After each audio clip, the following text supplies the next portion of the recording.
Nous avons augmenté notre offre d'hospitalisation avec bientôt 300 nouveaux lits dans des établissements d'Abidjan.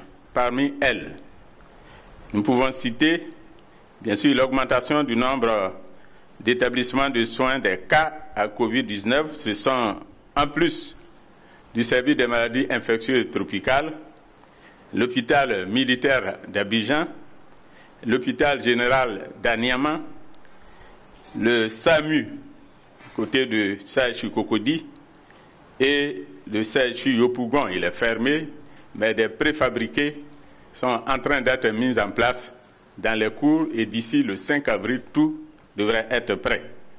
Aussi, en cas d'explosion de la pandémie dans notre pays, en plus de ces 5 sites, nous avons prévu également les sites du parc des sports de Treichville, ainsi que le complexe JC Jackson de Yopougon, avec l'accord de monsieur le ministre maire de Yopougon et s'agissant de Treichville, avec l'accord de monsieur le ministre des Sports.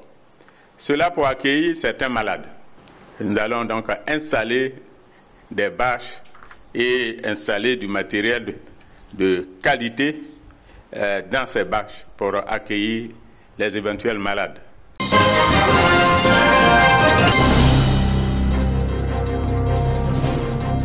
Cette année, en raison de l'actualité sanitaire marquée par la crise de la maladie à coronavirus Covid-19 et pour observer strictement les mesures de sauvegarde prises par le président de la République, la cérémonie solennelle marquant l'ouverture de la session ordinaire 2020 de l'Assemblée nationale est reportée à une date qui sera fixée en fonction de l'évolution de la crise sanitaire liée au coronavirus. Conformément à l'article 10 du règlement de l'Assemblée nationale, le bureau se réunira régulièrement sous la présidence du président de l'Assemblée nationale pour évaluer et apprécier la situation en étroite relation avec les services sanitaires.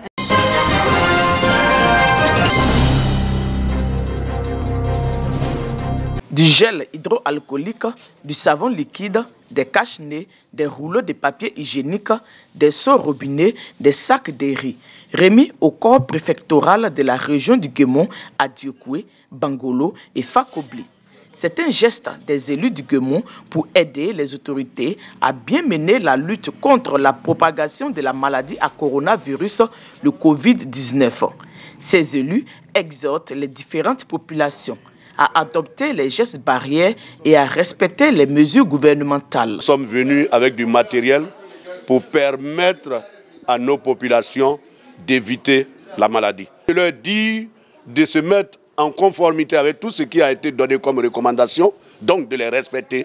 C'est-à-dire que les consignes qui ont été données doivent être respectées. Quand on dit 1 mètre, les gants, le cache-nez, c'est très important. Vraiment, la maladie, effectivement, existe. Et dans ce sens-là, il faut vraiment qu'on prenne des précautions dans ce sens.